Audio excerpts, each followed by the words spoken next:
Wait a minute. Where am I? Oh, hi everyone.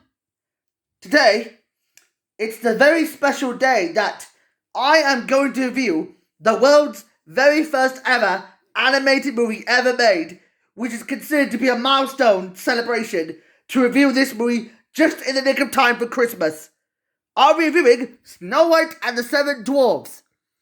Because I know that Walt Disney dedicated his whole life to review this movie, let's just tell you the truth about why this movie was such a milestone in this very first ever Disney movie that is based on a fairy tale that would pave the way for many fairy tale movies to come around. So, if we're not going to waste any damn time, let's review this right now. Well, it all started on a sunny morning at the castle. The notorious Queen Grimhilde shows up in a cold opening sequence of breaking the fourth wall in front of that mirror. In what she was telling to the magic mirror about who was the fairest of them all.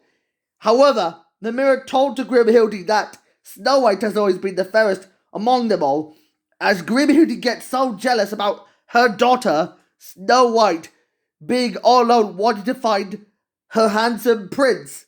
However, noticing that the prince will come soon, realizing that someday her prince would come, Grimhilde would summon the somewhat huntsman, who is basically just an absent-minded assassin, is being sent on a mission to kill Snow White with a dagger.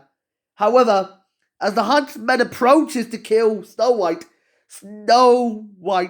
told to the huntsman that she cannot be killed in the chest by that dagger. As a result of this, the Grimhilde conducts the next phase of her plan. Before she could do so, the seven dwarfs, who went by the names of Doc, Sleepy, Bashful, Grumpy, and there's three more dwarfs I could mention.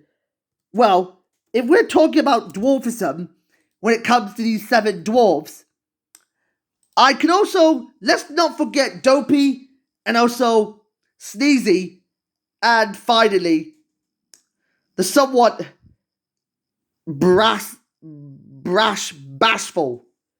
As I know I mentioned all these seven dwarfs, according to Word of God, if we want to take the face-off to a whole new level, as the seven dwarfs approach to Snow White in their cottage, Snow White is forced to work with them so they can train her for the bathing day of her wedding.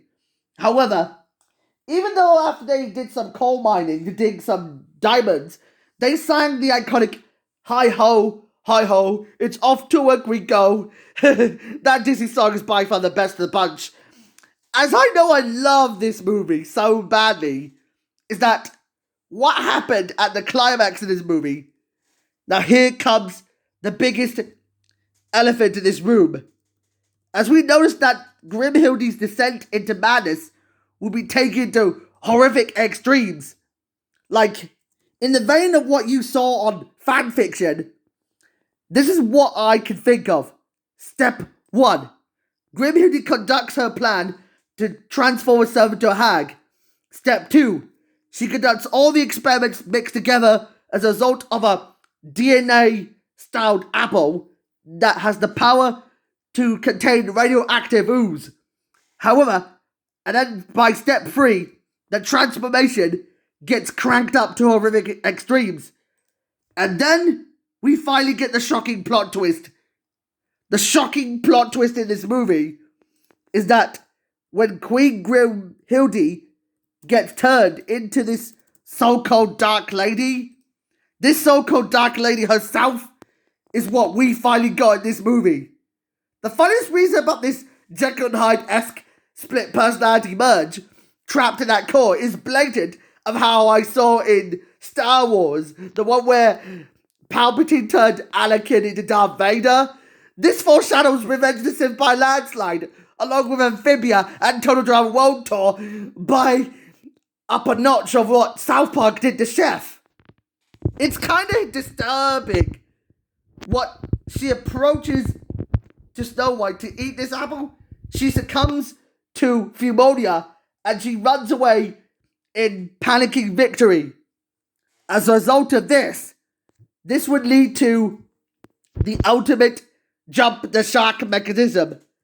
As a result of Dopey's quick thinking of his heroism, as they climb up towards the rainstorm of the giant mountain itself, within the climbing climax that pays homage to King, that pays a homage to 1933's King Kong, we'd finally get the moment that the Dark Lady would end up falling towards her death when she gets struck by lightning at the hands of Dopey himself, who managed to push her way into the rainfall, which is a nod that foreshadows that scene from, Star Wars, Return of the Jedi, the one where Darth Vader throws Palpatine away into the bottomless pit of the Death Star. It's kinda sorta hilarious about the whole jumping the shark mechanism was cranked up to horrific extremes. As I know the climax was quite anticlimactic. Speaking of that, Word of God mentioned that as they attend Snow White's funeral, the prince would show up and kiss her as they all live happily ever after. All I can say is, this movie is one of my favorite Disney movies growing up with. I adore this movie. I appreciate the animation, which used traditional hand-drawn animation. As I know, hand-drawn animation is getting really old because I know animation nowadays is done by Spider-Verse. Well, a lot of people realize that Teenage Go, the art style service done in Adobe Flash. I don't like Adobe Flash that much. I'm more of a Spider-Verse effect-esque animation kind of guy when seeing Spider-Verse styled movies like Bad Guys, or even Arcade or Mitchell's vs. the Machines or Intergalactic. And this one is like the granddaddy to them all. And I'd personally love to give this movie like a solidly decent 8 out of 10. That there are lots of pros and cons mishmashed together in this awesome movie.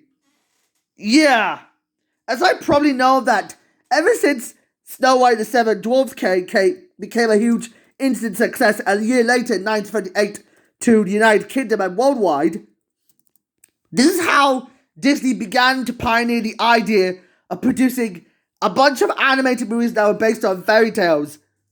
Yeah, they've been doing that for like 85 years since 1937. As I noticed, not all Disney animated movies have to be fairy tales. Most of them can be superheroes, or some of them could be like horror movies, or most of them are just your typical Toy Story style movie, or your typical high school movie, or anything that's related to typicalness. Whenever I saw why Snow White was based on the Brothers Grimm book of that same name, we had some dark, fully horrifying qualities whenever you see a Disney fairy tale movie. As I know, it's all about the whole fairy tale thing. If you count a non-Disney movie that is fractured, then you get the point of discovering what society could handle it. Yeah, as I noticed that it's kind of interesting for like your typical modern day fairy tale. As I know it's okay for me to understand. Yeah, the lesson is, I should know that the lesson is, whenever you believe in magic, there's always something wicked that something way would go to you. It's kind of like we know that the word vengeance is always not fun at all. Because I learned that vengeance is the root of all evil. And you know that it's not nice to be vengeful.